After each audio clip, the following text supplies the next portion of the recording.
Jeeva history பார்வையாளர்களுக்கு வணக்கம். இன்றைய நேர்காணலில் தேசிய தௌஹீத் கூட்டமைப்பினுடைய ஒருங்கிணைப்பாளர் பிஜே அவர்கள். ரமலான் காலங்களில் ரமலான் குறித்து, பக்ரீத், ஈத் பண்டிகை, இந்த மாதிரி பல்வேறு விஷயங்கள் குரானில் இருக்குது, ஹதீஸ் வகியில் இருக்குது. நீங்கள் நபிகள் காலத்திலேருந்து அதுக்கான தொடர்ச்சி இருக்குன்னு நீங்களே பல முறை சொல்லியிருக்கீங்க, பேசியிருக்கோம். இந்த இஃப்தார் அப்படிங்கிறது எப்படி நம்ம புரிஞ்சுக்கிறது? இது இறை கடமையா, இஸ்லாத்தில் இருக்கா, குரானில், புகாரியில், வகியில் எதுவும் இறக்கப்பட்ட செய்தியா, இல்லை ஹதீஸுகளில் இருக்கா இந்த இஃப்தார் கொண்டாடுவது அப்படிங்கிற ஒரு மரபுங்கிறது?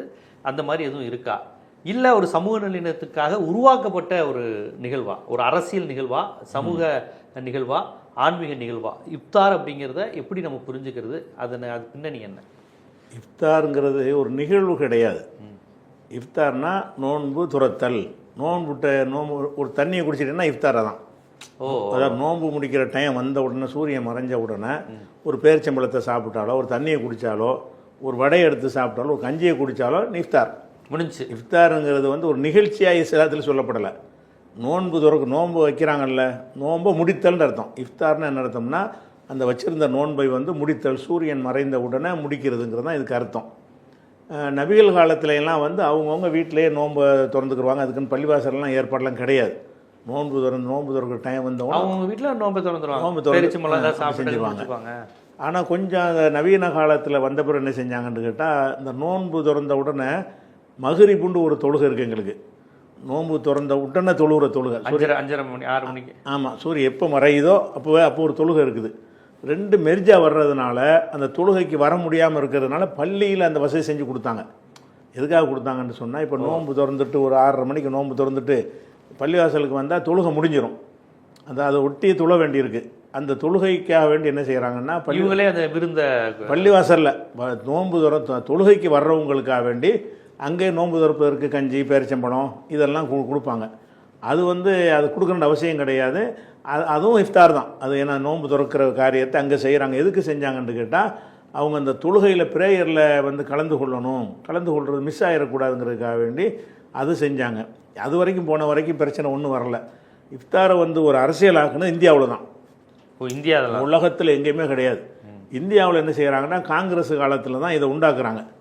ஏதாவது அந்த இந்து முஸ்லீம் பிரச்சனைலாம் பூதாகரமாக இருக்கிறதுனால ஒரு நல்லிணக்கத்தை ஏற்படுத்துவோம் அப்படிங்கிறதுக்காக என்ன செய்கிறாங்கன்னா, காங்கிரஸ்லேருந்து நோம்பாளிகளுக்கு அவங்க சாப்பாடு கொடுப்பாங்க. இஃப்தாருங்கிறது எப்படின்னு கேட்டால், இவங்க முஸ்லீம்களை ஏற்பாடு பண்ணி தலைவர்களை அழைக்கிறதா மாற்றிட்டாங்க.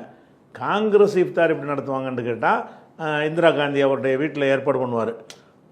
முஸ்லீம்களை எல்லாம் கூப்பிட்டு அவர் சாப்பாடு கொடுப்பார். நோன்பு திறக்கிறதுக்காக கட்சியில் இருக்க முஸ்லீம்களை கூப்பிட்டு. ஆமாம், முஸ்லீம்களில் உள்ள முஸ்லீம்களை அழைத்து காங்கிரஸுடைய தலைவர்கள், பிரதமராக இருந்தாலும் சரி, எதிர்கட்சியாக இருந்தாலும் சரி, அவங்க விருந்து அளிப்பு. இன்றைக்கி அப்படி தான்.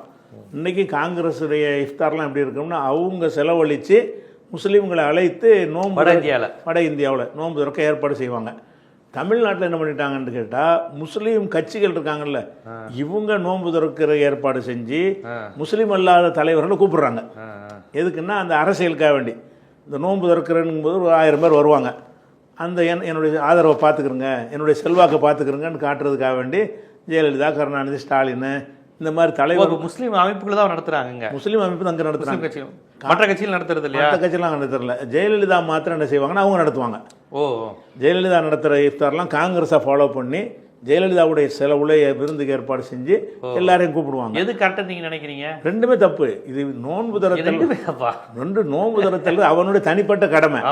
இதை ஒரு ஃபங்க்ஷன் ஆக்குறதுக்கு என்ன அவசியம் இருக்குது? நோன்பு திறக்க இன்னும் சொல்ல போனால், அந்த தலைவர்களை வச்சு நோன்பு திறக்கும் போது சில நேரங்களில் வர்றது லேட் ஆயிரும். இன்னும் கலைஞர் வரலன்னு உட்காந்துட்டு இருப்பாங்க. 6:20க்கு சூரியன் மறைஞ்சா உடனே நாங்கள் நோன்பு திறக்கணும். 6:30 வரைக்கும் இழுத்தடிப்பாங்க. அவர் வரல, என்ன இருங்கன்னு சொல்லிட்டு அந்த மாதிரி செய்வாங்க. இது போக அது போக இன்னும் வணக்கத்தை இதுக்கு அரசியலாக்கணும். நோன்புங்கிறது நாங்கள் வைக்கக்கூடிய தொழுகைங்கிறது இருக்குது. இதுக்கு அரசியல்வாதிகளும் கூப்பிட்டா நாங்கள் தொழுகணும், நாங்கள் பாட்டு தொழுதுட்டு போயிட வேண்டியதானே. நோன்புங்கிறது நோன்பு வைக்கிறோம். நோன்பு ஒரு சமூக, உங்களுக்கே தெரியும், இங்கே ஆர்எஸ்எஸ், இந்துத்துவம், முஸ்லீம்கள் பாகிஸ்தானுக்கு ஓடி போனோம், முஸ்லீம்கள் இந்த மண்ணின் மைந்தர்கள் கிடையாது, இவங்க தான் நம்ம கோவில்களை இடிச்சிட்டாங்கன்னு ஒரு உண்மைக்கு மாறான ஒரு பிரச்சாரம் நடந்துக்கிட்டு இருக்கு. இதை உடைக்க வேண்டிய கடமை ஒரு அரசியல்வாதிக்கு இருக்குது. டேய், அவன் நம்மால்றா, அவன் நம்ம இந்தியன்றா, நம்ம சாமி கும்பிட்ற மாதிரி அவங்களுக்கு ஒரு வணக்க முறை இருக்குது அப்படின்னு மக்கள்கிட்ட இதெல்லாம் சேர சேர ஒரு சராசரி இந்துக்கிட்ட நம்ம அரவணைக்கப்பட வேண்டியவங்க தான் முஸ்லீம்ங்கிறது அந்த கட்சியை சேர்ந்த ஒரு இந்துக்கு வரும்ல. அந்த உணர்வு வரும்ல. இப்போ உங்களுக்கு வெறுப்பு அரசியல்னு ஒன்று இருக்குங்க, அதை ஈடுகட்டுறதுக்கு இந்த மாதிரியான ஒரு அரசியல் சமூக நல்லிணக்க உறவு தானே. இதில் எதுக்கு நம்ம அவ்வளவு நுட்பமாக குற்றத்தை கண்டுபிடிக்கணுங்கிறேன். இல்லை, எது கண்டுபிடிக்கணும்னா இவங்க நினைக்கிற மாதிரி ரிசல்ட் இல்லை. அவன் என்ன நினைக்கிறான்னு கேட்டால் பாருங்க, இன்னும் முஸ்லீம்களுக்கு எவ்வளோ சலுகை இருக்குன்னு பாருங்க. அவன் இதை ஏதோ முஸ்லீமுக்கான சலுகை நினைச்சுக்கிறான். அப்படியே அவங்க எங்களுடைய கூழ் கொடுக்கும். ஆனா இது முஸ்லீம் அல்லாதவர்களுக்கு முஸ்லீம் வைக்கிற ஒரு விழா மாதிரி. ஆனா அவன் என்ன நினைச்சுக்கிறான், பாத்தீங்களா முஸ்லீம்களுக்கு இது மாரியம்மா கூழ் ஊத்துனா வருவாரா அப்படின்னு கேட்குறாங்கல்ல. மாரியம்மா கூழுன்னு கூப்பிட்டான்னு அந்த தலைவர்லாம் வருவாங்களா? ஏன் நோம்புக்கு மட்டும் ஏன் போறாங்க? ஆனா அது வேற இது வேற, டிஃபரெண்டான கான்செப்ட். நம்ம ரெண்டு வேற. ஆனா இது வந்து நன்மை நினைச்சு செய்யறாங்க. நல்லிணக்கத்துக்கு பதிலாக முஸ்லீம்கள் மீது வெறுப்பை உண்டாக்குறதுக்கு பயன்படுது. இவங்க நோக்கத்தை அப்படி சொன்னாலும், நாங்கள் நல்லிணக்கத்துக்கு தான் செய்கிறோம்னு சொன்னாலும், அதனால் நல்லிணக்கம் ஏற்பட்டுச்சான்னா ராமகோபாலிலேருந்து இன்னைக்கு அர்ஜுன் சம்பத் வரைக்கும் இந்த கேள்வியை கேட்டாங்க. இல்லை அவங்க கேட்குறாங்க, அவங்க என்னைக்குமே சார்பாக பேச மாட்டாங்களே. ஏதோ இவங்க நேற்று வரையும் அவங்க நல்ல விதமாக பேசுகிற மாதிரி, இன்னைக்கு மட்டும் வெறுப்பு பேச்சு பேசுகிற மாதிரி. அவங்க நீங்கள் ரம்ஜான் கொண்டாடுறது இருந்து பொங்கலுக்கு எதுக்கு இவங்களுக்கு கவர்மெண்ட் பணம் கொடுக்கறது வரையும் எல்லாத்துலயும் உங்களை தானே பேசுறாங்க. அதனால இவங்க எல்லாம் கேட்கறாங்கிறதுக்காண்டி இதை நம்ம உங்களை அரவணைக்கின்ற தலைவர்களை நீங்க விமர்சிக்கலாமா? வேற விஷயத்தை அரவணைப்பு செய்யுங்க. முஸ்லீம்களுக்கு ஏதாவது வேற என்ன அரவணைப்பு? நீ வேற என்ன மாதிரி அரவணைப்பு? முஸ்லீம் ஒரு அரசியல் கட்சி தானே செய்யும். ஒரு பண்டிகை பெருநாள் இருக்குன்னு வைங்களேன், ரம்ஜான் பண்டிகை பெருநாள்னு கொண்டாடுறோம். பெருநாள்ங்கிற ஒரு கொண்டாட்டம். அன்னைக்கு முஸ்லீம்களுக்கு விருந்த கொடுங்க. நோன்புங்கிறது வணக்கம், வணக்கங்கிறது வேற, கொண்டாட்டங்கிறது வேற. நோன்புங்கிறது தொழுகை என்பதெல்லாம் இறைவனுக்காகவே நாங்கள் தூய்மையான எண்ணத்தில் செய்கிற ஒரு வணக்கம். அதை கொண்டாந்து அரசியலாக்கி அதில் கூட்டம் காட்டி அவர் வர்றான்னு சொல்லி அந்த அவங்கள புகழ் பாடுவாங்க. நோன்பு திறக்க முன்னாடி இவர் எப்படிப்பட்டவர் தெரியுமா, அப்படியா இப்படியான்னு சொல்லலாம் புகழ் பாடுவாங்க. அது விஜய் கூட நடத்தினார். தொழுகையெல்லாம் நடத்தின கூத்தெல்லாம் நினச்சி பாருங்களேன். தொழுகையெல்லாம் நடத்துகிறார். அந்த நோன்பு திறக்கிற நேரத்தில் தொழுகையை நடத்தினார், அவரும் தொழுகை செஞ்சார்லாம் வருதுல்ல. ஆமாம், இதெல்லாம் எதுக்கு நீங்கள் அரசியலாக்குறீங்க? உங்களுக்கு அதில் நம்பிக்கை இல்லை. தொழுகை நோன்புல வந்து நம்பிக்கை இருக்கா? ஸ்டாலினுக்கோ கருணாநிதிக்கோ ஜெயலலிதாவுக்கோ இந்த நோன்பு என்பதில் அவங்களுக்கு நம்பிக்கை இருக்குதா? பாஜக கூட நடத்தியிருக்கா? நடத்தலை. பாஜக நடத்தல, மற்ற எல்லா கட்சியும் நடத்துகிறாங்க. அவங்க நடத்துகிறாங்கன்னா முதல்ல அவங்க இடதுசாரிகள் நடத்த மாட்டாங்க நினைக்கிறேன். இடதுசாரிகள் நடத்தலாமா? நடிக்கக்கூடாதுல்ல. உங்களுக்கு நம்பிக்கை இல்லை, மறையும். அது எனக்கு நம்பிக்கை இல்லைப்பா, நீங்கள் நல்லபடியாக கொண்டு போங்கன்னு சொல்ல வேண்டியதானே. இவன் விளங்காமல் சொன்னால் கூட தலைவர்கள் தவிர்க்கணும். ஆனால் முஸ்லீம் தலைவர்களை தவிர நான் என்ன கேட்குறேன், இப்போ உங்கள் இறைவணக்க கொள்கையிலேருந்து மாற்றுக்கிறது உடையவர்களும் உங்களை வந்து ஆற தழுவுதல்ங்கிறது நீங்கள் பியூரா இவங்க நம்ம இதுன்னு பார்க்க முடியாது. உலகம்ங்கிறது முஸ்லீம், முஸ்லீம் அல்லாதவர், நாத்திகர், கிறிஸ்தவர், யூதர், இந்துன்னு எல்லாரும் கலந்து தானே இருக்காங்க. அப்போ இந்த உலகத்தில் நீங்கள் பார்க்குற எல்லாரையும் இது காஃபீரு ஷிரிக்குன்னு பார்க்குறதுங்கிறது வேற. அது இஸ்லாமியர்கள்ட்ட சொல்லலாம், நம்ம அதுலேருந்து விலகக்கூடாது அப்படின்னு. ஆனால் உலகம் அப்படி எல்லாருமாவும் இருக்கும்போது அவங்களோட கலந்து பழகிற புள்ளிகளை நம்ம வந்து எதுக்கு அழிக்கணுங்கிற நான் இல்லை. கலந்து பழகிற நம்ம தடுக்கவே இல்லை. அதில் இந்துக்கள் வராங்க, மற்ற கட்சி தலைவர்கள் வர்றாங்க, இஸ்லாத்தின் பெருமையை பேசுகிறாங்க. இஸ்லாமிய தலைவர்கள் இப்படிலாம் இருந்தார்கள். வைகோலாம் கூப்பிட்டீங்கன்னா முஸ்லீம் தலைவர்களோடய சிறப்பாக பேசுவார். காயிதே மில்லத் யார் தெரியுமா, எங்கள் திராவிட இயக்கம் இந்திய எதிர்ப்பு போராட்டம்னு, முஸ்லீம்கள் இல்லை என்றால் இந்தியாவே கிடையாது, இப்படிலாம் பேசுறது இதுக்கு உள்ளதல்ல. இந்த இப்போ வணக்கம்ங்கிறது அதுக்கு உள்ளது கிடையாது. அது என்ன தவறுங்க? நீங்க கரெக்டா சொல்றீங்க. இஃப்தார்ல வந்து வைகோ உரை நிகழ்த்துவதற்கும் கலைஞர் பேசுவதற்கும் ஜெயலலிதா வந்து முக்காடு போட்டு கஞ்சி குடிப்பதற்கும் நாங்க நடத்தல, அது நோக்கம் இல்லைங்கிறீங்க. நான் என்ன சொல்றேன், அதுல ஜெயலலிதாவும் கலைஞரும் வைகோவும் எடப்பாடியும் அரசியல் செஞ்சா என்ன தப்பு? வந்து அவங்க நல்ல விதமா தானே பண்றாங்க. நாங்க முஸ்லீமுக்கு இவ்வளவு தந்திருக்கோம், எங்க ஆட்சி தான் நிறைய செஞ்சுச்சு, நாங்க உங்களுக்கு நண்பரா இருக்கோம், இந்த மாதிரி பேசுவதுங்கிறது ஒரு பாசிட்டிவான விஷயம் தானேங்கிறேன். அதை எதுக்கு நம்ம விமர்சனம் பண்ணணும்? எதுக்கு பண்றோம்னா, இஸ்லாம்ங்கிறது ஒரு நம்பிக்கை சார்ந்த ஒரு விஷயம். என்னன்னு கேட்டா, எந்த ஒரு வணக்கத்தையும் புகழுக்கு இல்லாம, ஊர் மெச்சதுக்கு இல்லாம, இறைவனுக்காகத்தான் செய்யணும். தம்பட்டு அடிக்கக்கூடாது. நான் நோன்பு வச்சிருக்கேன் நெத்தியில் எழுதி ஒட்டிட்டு போகக்கூடாது. இல்லை, இது தம்பட்ட என்ன இருக்கு? தம்பட்டு தானே நோன்பு திறக்கிறதுன்னு நாங்களாம் நோன்பு வச்சிருக்கோம், அதை காட்டி அதை இஸ்லாமியருடைய நம்பிக்கையில் இந்துக்கள் பெருந்திரளாக கலந்து கொள்வதுங்கிறது இந்தியா மாதிரி நாட்டில் ஒரு பாசிட்டிவான. இல்லை, அதில் கலந்துக்கிற வேணாங்கிறேன். நோன்புலையே நீங்கள் கலந்துக்கிறீங்க. நோன்புங்கிறது நீங்கள் நோன்பு வைக்கணும்.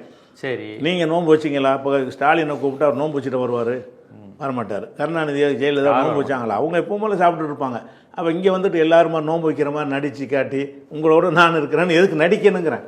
நடிக்க வேறு ஏதாவது செய்யுங்க. எங்களுடைய வணக்கம் சம்மந்தம் இல்லாமல் தொழுகை, நோன்பு இந்த மாதிரி விஷயங்களை விட்டு ஒதுங்கி கொண்டு வேறு எங்கள் பெருநாள் தினம் வருதா, பெருநாள் தினத்தில் முஸ்லீம்களுக்கு ஒரு சந்திப்புன்னு ஒரு நிகழ்ச்சி நடத்துங்க.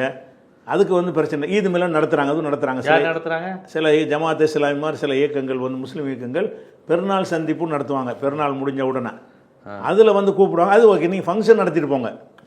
பெருநாளை மகிழ்ச்சியாக கொண்டாடுவது அது வணக்கம் கிடையாது, அது ஒரு கொண்டாட்டம். கொண்டாட்டங்களில் நீங்கள் கலந்துக்கிறங்க, சும்மா சாதாரணமாக கூட நீங்கள் கலந்துக்கிறங்க. இப்போ கூட என்னென்னு கேட்டால் இந்த ரம்ஜானை முன்னிட்டு இந்த இப்போ காசு பணம்லாம் கொடுத்தாங்க. இப்போ 4-5 நாளைக்கு முன்னாடி மண்ணடியில் கூட கொடுத்தாங்க. இந்த உதயநிதியாக ஸ்டாலின் வந்து கொடுத்தாங்கன்னு வைங்களேன். இது மாதிரி முஸ்லீம்களுக்கு நோன்புக்காக வேண்டி நாங்கள் அது கொடுக்குறோம் இது கொடுக்குறோன்னு சொல்கிறாங்களே, அதெல்லாம் நல்லிணக்கத்துக்குள்ள தானே. அந்த வணக்கத்தை எந்த வணக்கத்தை நாங்கள் செய்கிறோமோ அந்த வணக்கத்தில் இன்வால்வ் ஆகுறது. இப்போ சந்திரபாபு நாயுடு என்ன செய்வார்னா பள்ளியாசல் போய் தொழுவார், தொழுகை நேரத்தில் கலந்து தொழுவார். அது ஏன் ஏமாத்துறீங்க? தொழுகிறது இது உங்களுக்கு நம்பிக்கை இல்லை. அப்போ நாங்கள் ஒரு இறைவனுக்காக ஒரு தொழுகையை நீங்கள் ஒரு அரசியலுக்காக உள்ளதாக மாற்றுறீங்க. அந்த தூய எண்ணம் போயிடுது. 4 பேர் பார்க்கறதுக்கு தான் தொழுகிறோன்னு வரக்கூடாது எங்களுக்கு. நாங்கள் தொழுகிறது இறைவனுக்காக தான் தொழுகணும், இறைவனுக்காக தான் நோன்பு வைக்கணும். அவரவர்கள் வீட்டில் நோன்பு திறந்துட்டு போகிற ஒரு விஷயத்தை கொண்டு வந்து அதையும் ஒரு ஃபங்க்ஷன் ஆக்கி மார்க்கத்தில் ஒரு தப்பான இதை புகுத்துறேன்றோம். உலகத்தில் எங்கேயுமே இப்படி ஒரு எங்கேயுமே கிடையாது. இந்த நாட்டில் தவிர எங்கேயும் கிடையாது. பாகிஸ்தான்ல எங்கேயும் கிடையாது. இந்துக்கள் இல்ல, இந்துக்கள் அவ்வளவா இல்ல. இந்துக்கள் இல்ல. முஸ்லீம்களும் பிற மதத்தினரும் கலந்து வாழ்கின்ற நாடுகளில் பண்பு இருக்கா? இல்ல எங்கேயுமே இல்ல. வேற என்ன நாடு இப்படி இருக்கு? எந்த நாட்டிலையுமே இல்ல. சீனாவில் நோம்பு வைக்கிறதுக்கு அனுமதி கொடுக்க மாட்டான். அப்படியா? ஆமா, சில பகுதிகளில் இந்த உய்கூர் மாகாணத்துல நோம்புக்கு அனுமதி கிடையாது. நோம்பு வச்சுட்டு தெரிஞ்சா நடவடிக்கை எடுப்பாங்க. அங்கே கம்யூனிஸ்ட் அரசு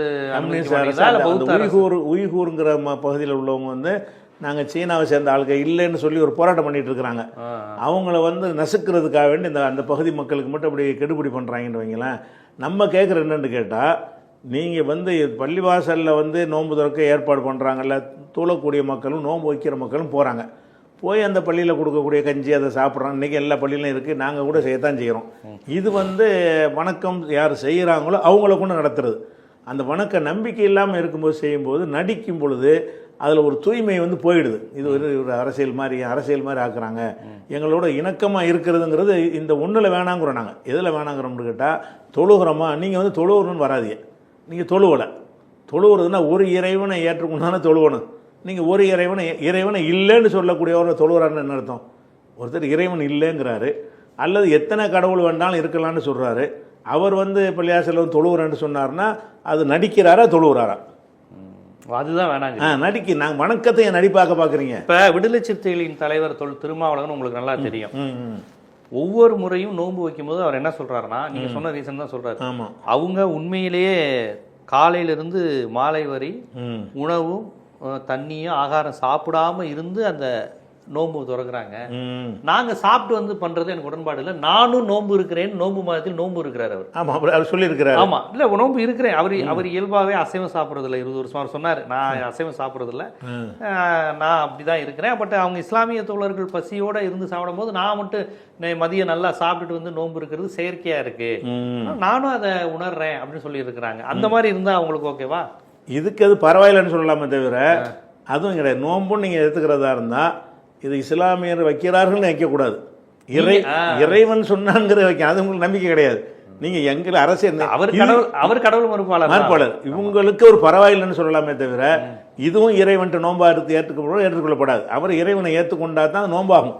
நோன்பு என்பது உங்களை ஏற்றுக்கொள்கிறார், இஸ்லாமியர்களை ஏற்றுக்கொள்றாரு. அவர் இன்னும் நோன்பை ஏற்றுக்கொள்ளல, அல்லாஹ்வை ஏற்றுக்கொள்ள, எந்த மதத்தை ஏற்றுக்கறல. அவரு இஸ்லாமியர்கள் எப்படி பாக்குறாருன்னா, நம்ம ஆளு, நம்ம தமிழர்கள், நம்ம அவங்கள ஒரு மதிப்புமே, சிறுபான்மையினர், அவங்களுக்கு பாதுகாக்கணும் அப்படிங்கிற அந்த அரசியல் ஏத்துக்கிறாரு. மதம்ங்கிற அடிப்படையில் அவர் எந்த மதத்தையும் ஏத்துக்கல. அப்படிங்கும் போது அவர் இந்த இதுவும் தப்பு தாங்கிற. ஏன் அதை செய்யறீங்க நீங்க? இல்லப்பா உங்க வணக்கத்தை நீங்க செஞ்சுட்டு போங்கப்பா, என்னையாப்பா இதுல கூப்பிடுறீங்க? இல்ல அவரு சொன்ன நேர்மையான ரீசன் அவர் சொன்னாரு. அவர் நாங்களாம் இருந்தோம் அப்ப அவங்க எல்லாருமே காலையில இருந்து பசியோட வந்து வடை சமோசா நோன்பு சாப்பிடுறாங்க. நம்ம 1 மணி நேரத்துக்கு முன்னாடி வரையும் ஜூஸை குடிச்சிட்டு சாப்பிட்டு வந்துட்டு அப்படி சாப்பிடுறது எனக்கு ஏதோ ஏமாற்ற மாதிரி இருக்கு. ஆனா நானும் அந்த பசியோட உணர்ந்து வந்து நான் அதை எடுக்கிறேன். அப்புறம் மெடிக்கல் ரீதியாகவும் அந்த ஒரு சாப்பிடாம இருக்கிறது உடம்புக்கு கொஞ்சம் நல்லாவும் இருக்கு அப்படின்னு தொடர்ந்து இப்ப நோன்பு இருந்துதான் அவரு வைக்கிறார் சொல்றாரு. ஆனா இது வந்து நான் என்ன சொல்றேன், மற்ற அரசியல்வாதிகளை விட இது பெட்டர்னு சொல்லலாமே தவிர முழுமை கிடையாது. இது இஸ்லாம் ஏத்துக்கிறது, நோம்பாக இஸ்லாம் ஏத்துக்கிற மாதிரி இஸ்லாமுக்காக வச்சா தான் இஸ்லாம் நோன்பை ஏத்துக்கணும்.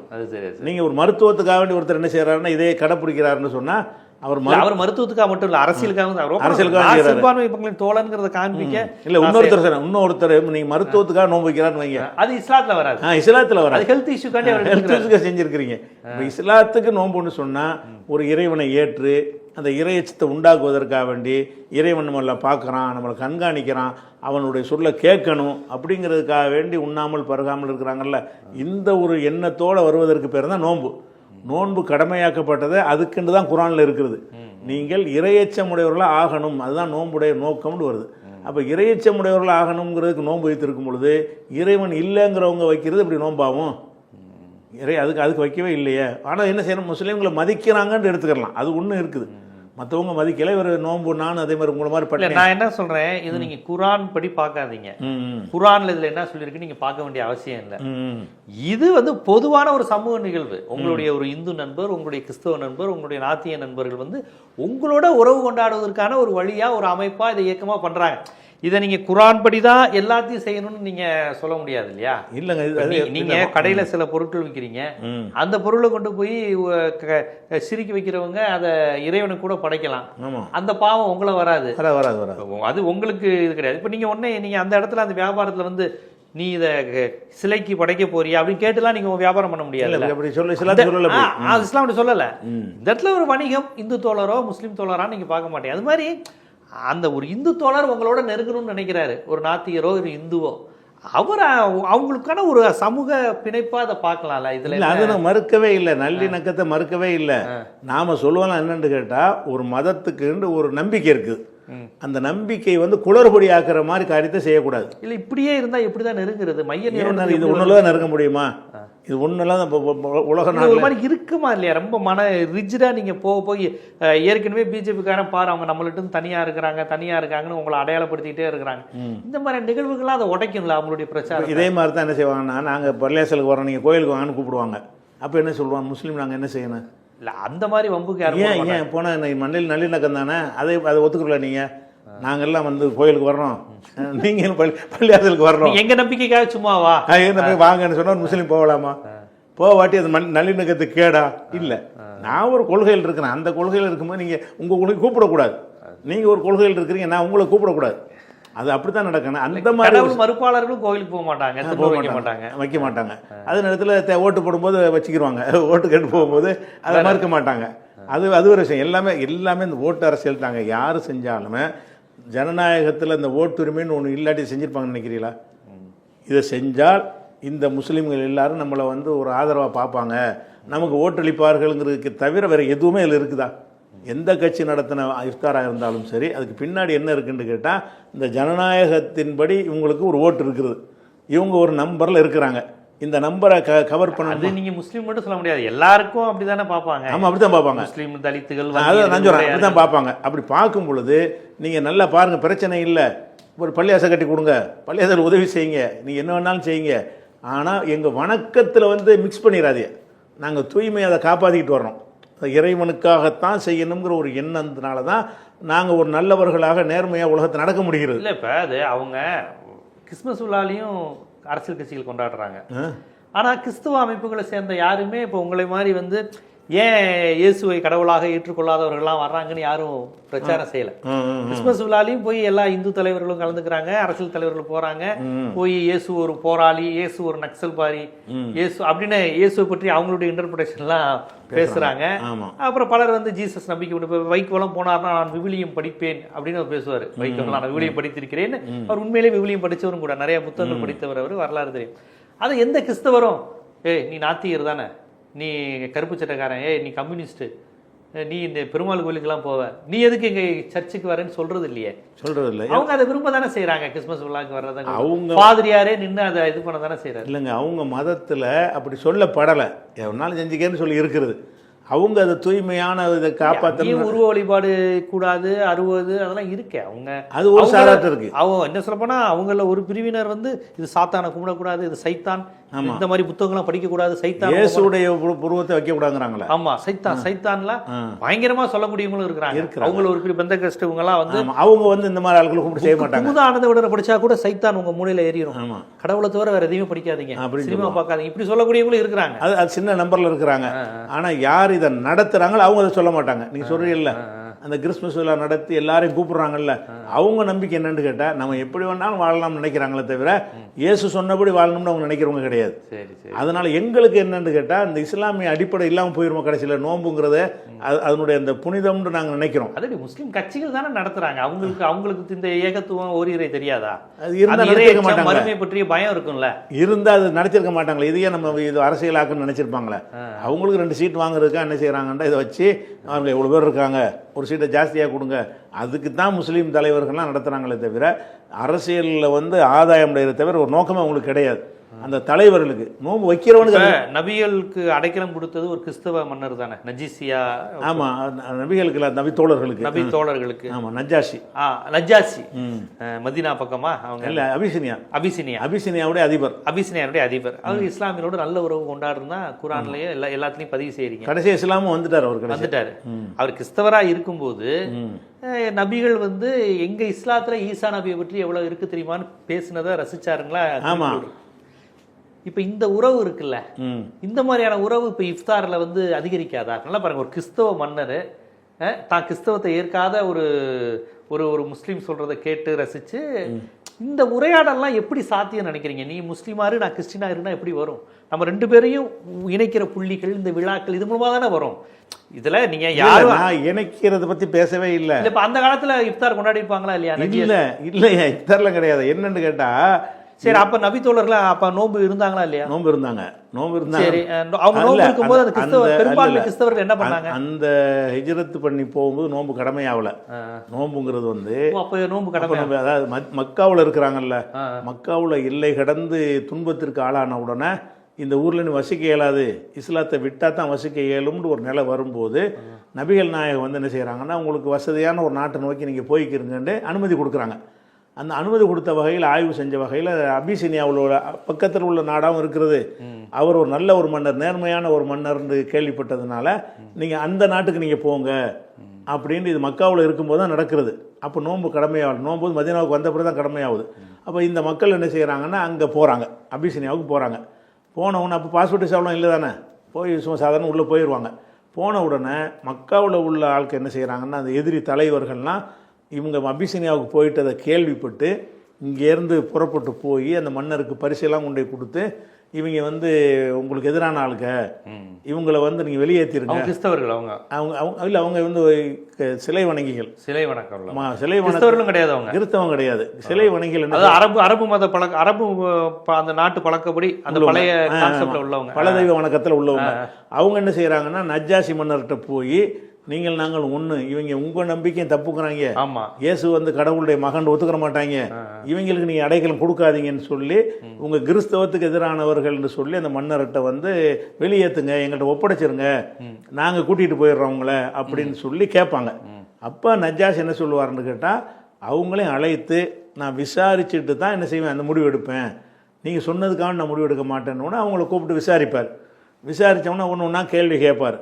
இயேசுவை பற்றி என்ன நினைக்கிறீங்கன்னா, இயேசு வந்து இறைவனுடைய தூதர்னு நினைக்கிறோம், அவர் வந்து மேரிங்கிறவங்க நல்ல மனுஷி, அவங்களுக்கு பிறந்தவர்னு நாங்கள் நினைக்கிறோம், அவர் இறைவனுடைய நல்லடியார் என்று நாங்கள் நினைக்கிறோம் அப்படின்னு சொல்லி, மகன்கிறது நாங்கள் நினைக்கலங்கிறது சொல்லிடுவாங்க. நாங்கள் இறைவனுடைய மகனாக ஏற்றுக்கிற மாட்டோம், அவர் நல்ல நபின்னு அப்படின்னு ஏற்றுக்கொள்கிறோம் அப்படின்னு சொல்லிட்டு நான் எல்லா இஸ்லாமிய நம்பிக்கையெல்லாம் விளக்குறாங்க. ஒரு இறைவனை வணங்குறோம், சொந்த பந்தங்களை அனுசரித்து வாழ சொல்கிறாரு, அதன்படி நான் கேட்டு நடக்கிறோம் அப்படின்னு சொன்னோன்னே, அப்படின்னா உங்களுக்கு இந்த பூமியில் எல்லா விதமான உரிமையும் இருக்குது, நீங்கள் சுதந்திரமாக நீங்கள் நடமாடிக்கிறீங்கன்னு சொல்லி அந்த அவங்களுடைய கோரிக்கை நிராகரிச்சிருவார். அப்போ தான் நபிகள் போகலங்க, நபி தோழர்கள் தான் போனாங்க. இப்போ நபிகள் காலத்தில் இஃப்தார் விழா கிடையாது. கிடையாது. இல்லை, இஃப்தார்னா வீட்டில் வச்சு முடிச்சுக்குவாங்க, அவ்வளோதான். அவ்வளோதான். இஃப்தாருங்கிற விழாவே கிடையாது, இஸ்லாத்தில் கிடையாது. இஃப்தாருங்கிற விழா கிடையாது. இஃப்தார்னு சொன்னால் அவரவர் நோன்பை முடித்தாருங்கிற கான்செப்ட் இஸ்லாத்தில் கிடையாது. அவரவர் நோன்பை முறித்தல் இஃப்தாருக்கு அர்த்தம். உமர் அலி காலத்தில், அபூபக்கர் யார் காலத்துல கிடையாது. இந்த 14 நூற்றாண்டாவும் கிடையாது. பிற மதத்தினர் அதிகமாக இருக்கிற இடத்துல ஒரு முஸ்லீம் நோன்பு திறக்கும் போது பிறர் கூப்பிட வேண்டிய இல்லை, அவரவராக செஞ்சுக்கிடுவார். அமெரிக்காவில், ஐரோப்பாவில் எங்கேயும் கிடையாது. அது மாதிரிலாம் கிடையாது. ஐரோப்பாவில் என்ன செய்வாங்கன்னு கேட்டால், இந்த தொழுகை இருக்குல்ல, தொழுகைக்கு என்ன செய்வாங்கன்னா போய் அழைக்க கொடுப்பாங்க, நாங்கள் தொழுகிறோம், நீங்கள் விரும்பினா எங்கள் பள்ளியில் வந்து எப்படி தொழுகிறோன்னு பாருங்கள். மற்ற மதத்துக்காரங்களை கூப்பிட்டு வச்சு தொழுமுக உட்காந்து பார்த்துட்டு இருப்பாங்க. அதுக்கெல்லாம் அலோவ் பண்ணுவாங்க. எங்களை பற்றி நீங்கள் புரிஞ்சுக்கிறாருன்னா எங்கள் பள்ளிவாசலுக்கு வாங்க, நாங்கள் எப்படி இறைவனை வழிபடுறோங்கிற நீங்கள் பாருங்கள், அதில் ஏதாவது உங்களுக்கு டவுட் இருந்தால் கேளுங்கன்னு சொல்லி அப்படி மேற்கத்திய நாடுகளில் அது மாதிரி முஸ்லீம்களுடைய எல்லா பள்ளிவாசலையும் இந்த நிகழ்ச்சி நடக்கும் அடிக்கடி. அதன் மூலமாக ஈர்க்கப்பட்டு தான் நிறைய பேர் இஸ்லாத்துக்கு வர்றாங்க. இந்த வழிபாட்டு முறை நல்லா இருக்குது, இந்த கைகால் முகத்தையெல்லாம் கழுவிட்டு போய் தொழுகிறாங்கல்ல, அந்த ஒரு மெத்தேடு அவங்களுக்கு பிடிச்சி நிறைய பேர் இஸ்லாத்துக்கு வந்திருக்கிறாங்க. இப்படித்தான் நல்லிணக்கத்தை காட்டுறாங்களே தவிர எங்கள் வணக்கத்தை நீங்கள் செய்யுங்க அப்படிங்கிற மாதிரி சொல்வதே கிடையாது. எங்கள் வணக்கத்தை பாருங்கம்பாங்க. நாங்கள் வணங்குறது எப்படிங்கிறது பார்வையாளர் வைக்க சொல்கிறாங்களே தவிர எங்களோட நீங்களும் வந்து தொழுவுன்னு சொல்ல மாட்டாங்க. மேற்கத்திய நாடுகளில் எங்களோட நீங்கள் வந்து தொழுகெல்லாம் செய்கிறாங்க, இவங்க தொழுகிறாங்க, நீங்கள் பாருங்க எப்படி நாங்கள் தொழுகிறோன்னு பாருங்க. ஆனால் தொழுகை சொல்வது இல்லையே இஸ்லாமிய அல்லாத இந்த இதுலையும் தொழுகை. பல நிகழ்ச்சிகள் இஃப்தார் நிகழ்ச்சிலாம் என்ன கூப்பிட்டுருக்காங்க, எங்கள் தொழுகிறத பாருங்கன்னு தான் சொல்கிறாங்க ஒழிய தொழுகு நீங்களும் தொழுகெல்லாம் அவங்க சொல்லலையே. இல்லைங்க, சந்திரபாபு நாயுடு தொழுதுருக்காரு, விஜய் தொழுதுருக்காருங்க. அது வேற, அது எல்லாரும் குனிஞ்சிருக்கிறப்ப அப்படி நிமிந்து பார்த்துக்கிட்டு இருக்காங்க. ஆமா, எல்லாரும் இப்படி பண்ணிட்டு இவர் இப்படி பார்த்துட்டு என்ன பண்றாங்க பார்த்துட்டு அது பெரிய காமெடியா இருக்குல்ல, அது செய்ய வேணாங்கிறாங்க. அதனால வந்து நம்ம என்ன செய்யறோம்னா நல்லிணக்கம் தனிங்க. ஒரு மதத்துக்குன்னு எங்களுக்குன்னு ஒரு அடிப்படை ஓர் இறைன்னு ஒரு கொள்கை இருக்குல்ல, அதுக்கு மாற்றமாக நாங்கள் எதுவும் செய்யக்கூடாது. அது ஒரு விஷயம். ரெண்டாவது, எந்த ஒரு கடவுளுக்கு செய்கிற எந்த ஒரு காரியமுமே புகழுக்கு செய்யக்கூடாது, பெருமைக்கு செய்யக்கூடாது, 4 பேர் பார்க்குறாங்கங்கிற செய்யக்கூடாது. அது இறைவன் என்னை திருப்தி அடையணும் அப்படிங்கிறதுக்கு செய்யணுங்கும் போது இந்த இஃப்தாருங்கிறது எதுக்கு அரசியலில் ஒன்று நுழைக்கிறீங்க? வேறு 1000 நீங்கள் ஃபங்க்ஷன் எத்தனை நடத்துங்க, பல்சமய நல்லிணக்க விழான்னு கூட நடத்துங்க, அதில் நாங்கள் வரோம் நீங்கள் வாங்க எல்லாரும் வாங்க. அப்படி செய்வதில் நாங்கள் மறுக்கலையே, அப்படி நடக்கத்தானே செய்கிறது. இஸ்லாம்னு சொல்லக்கூடிய ஒரு மதத்தில் ஒரு வழிபாட்டு முறை இருக்குது. அது வழிபாடு எங்கள் நம்பிக்கை பிரகாரம் இறைவனுக்காக அது செய்யலாம் ஏற்றுக்கொள்ளப்படாதுன்னு இருக்குது. பெருமைக்கு செஞ்சான்னு சொன்னால் அந்த தொழுகை கூட கூலி கிடைக்காது, நோன்பு கூட நன்மை கிடைக்காது. அப்போ அதையே நீங்கள் பெருமைக்கு உரிய ஒன்றாக ஆக்குறீங்க. அவரவர் தனியாக செஞ்சிருவாங்களேன்னு சொல்கிறேன். எங்களுடைய வணக்கங்களை பாதுகாக்கிறதான தவிர நல்லிணக்கத்துக்கு எதிர் கிடையாது. கண்டிப்பா இஸ்லாத்துக்கு எதிரான விஷயங்களுக்கு வரக்கூடிய விமர்சனம் என்பது வேற. நாங்கள் இஸ்லாத்துக்கும் இஸ்லாமிற்கும் ஆதரவானவர்கள் என்று நடக்கின்ற நிகழ்வுகளை கூட எப்படி அணுகணும், எப்படி பார்க்கணும், அப்படி கூட எங்களுக்கு இஸ்லாம் தான் முக்கியம், கான்செப்ட் முக்கியம். அதனால இந்த ஆதரவுங்கிற கான்செப்டில் கூட எங்களுக்கு விமர்சனமும் வேறுபாடும் இருக்கு அப்படிங்கிறத உள்ளபடியே வழமையான உங்களுடைய நுட்பமான பார்வையில மக்களுக்கு பதிவு செஞ்சிருக்கீங்க. மிக்க நன்றி.